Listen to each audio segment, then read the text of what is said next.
Here's a number for you, 180. That is the number of bills to restrict voting rights that have been introduced in state legislatures since the beginning of 2011, according to the nonpartisan Brennan Center for Justice, 180. Here's another number, 14. That is how many states have actually passed laws to make voting harder, not just proposed them, but pass them. Together, those 14 states represent about 70% of the electoral votes you need to win the presidential election this year. If you've been following this show's coverage of the campaign to make voting harder, you will not be surprised to hear these laws are generally proposed by Republicans and passed by Republican-controlled states and then signed by Republican governors. When you make voting harder, you tend to siphon off votes from poor folks and students and minorities and the elderly, groups that tend to vote Democratic, although with the exception of the elderly. So it makes sense that the Republicans would like to tighten the restrictions on voting if they possibly can, especially with the presidential election coming up. And it is coming up. It's coming up kind of fast, really. So if you haven't tightened restrictions on voting already, you got to hurry up. Oh, hey, Michigan. Michigan, where the Republicans control the governorship and both chambers of the legislature, and where the House yesterday passed 3 bills, count them 3, aimed at making voting harder. The bills require you to show ID you never had to show before. They make it harder for groups like the League of Women Voters to hold registration drives to sign up new voters.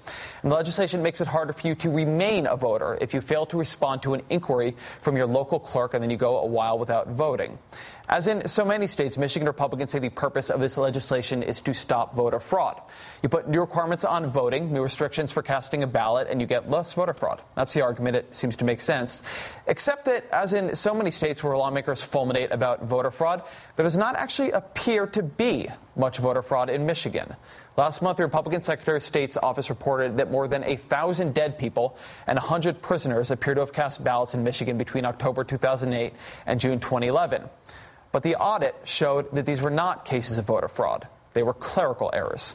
Quote, in every instance where it appears a deceased person or incarcerated person voted and local records were available, a clerical error was established as the reason. If you want to find evidence of election fraud in Michigan, you might actually start with some of the Michigan Republicans, specifically Republican Congressman Thaddeus McCotter. Mr. McCotter dropped out of the race this month after his campaign filed nominating petitions filled with clumsily cut and paste pages of signatures, what state election officials called a, quote, unprecedented level of fraud, in fact, obvious fraud. He did not, in fact, have enough valid signatures to qualify for the ballot. Mr. McCotter says he feels terrible about the state of his petitions. He doesn't know how it happened, and he wants state investigators to find whoever betrayed his campaign by filing such obviously fraudulent nominating signatures. So Michigan has some clerical errors, and a congressman whose nominating petitions are a wreck. What it does not seem to have is much actual voter fraud, people who are not supposed to vote and will be stopped by these bills.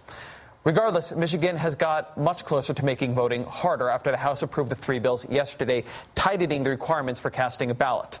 The bills passed along party lines. The one with new requirements for voter registration drives passed with 66 votes. And that is important because under the Michigan state constitution, you need a 2/3 majority for a bill to become law right away. That's 73 votes, not 66. If you have 73 votes, the Constitution says you can put the law into effect immediately. Otherwise, you wait until the following year, in this case until 2013, and then the presidential election is already over. Putting laws into immediate effect is not unusual in Michigan. Both parties have done it for some time, but lately Michigan Democrats in the House have begun asking Republicans to prove they have sufficient votes for immediate effect, which is something Michigan Democrats are empowered to do under the state constitution. Yesterday, Michigan Democrats looked at these 66 votes for this legislation they firmly oppose, and when Republicans made a motion for immediate effect, the Democrats immediately objected. Under the Michigan Constitution, you can get a recorded roll call vote, so you can count the votes if enough lawmakers request one. In the House, 22 lawmakers have to ask for that vote in order to get it. The problem, according to Democrats, is that Republicans are ignoring their request. They deny them that vote. Check out this tape House Democrats sent over from yesterday's vote.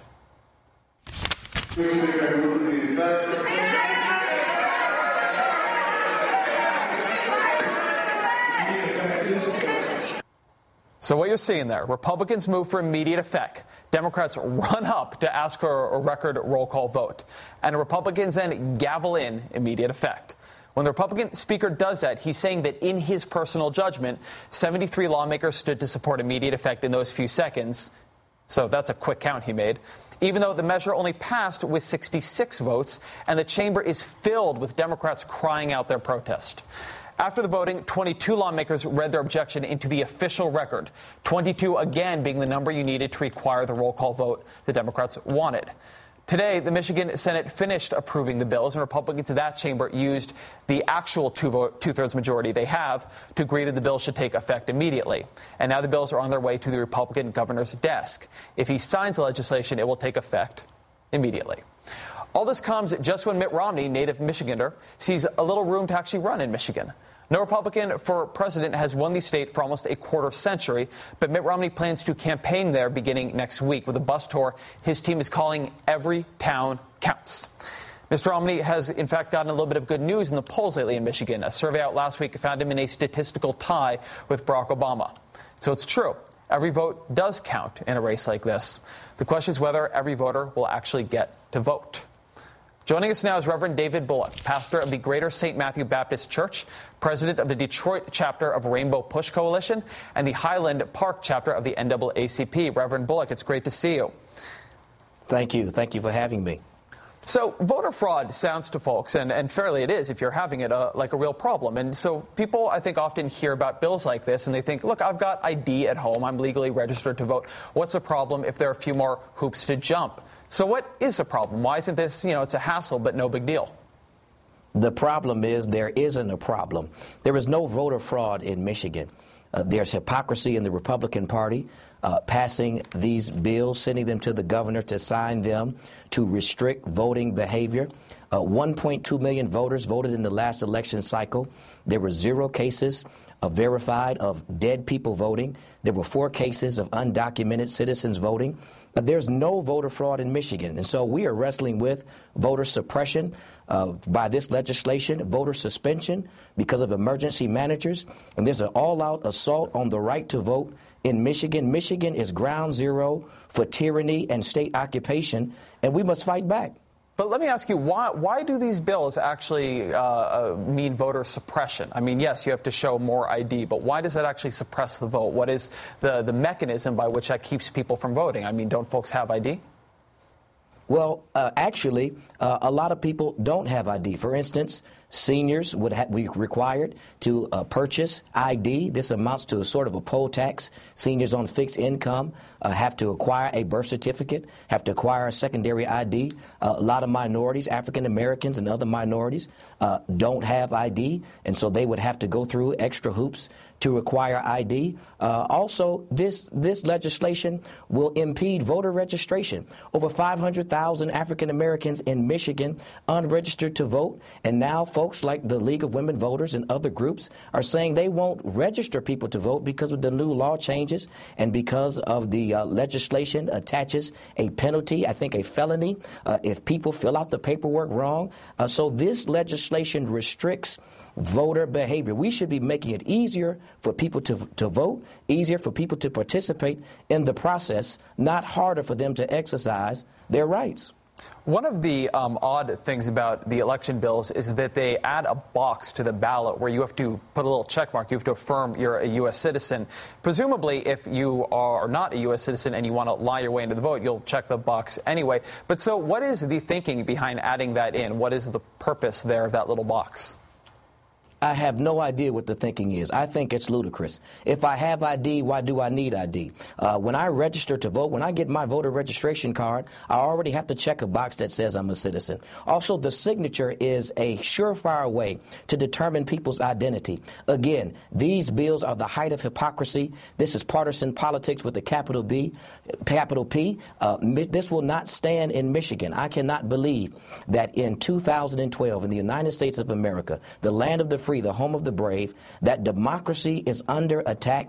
The right to vote is being restricted. Emergency managers in the land, voter suspension and voter suppression. Something has got to change in the state of Michigan and around the country. I believe someone is trying to steal the vote by shaving the points.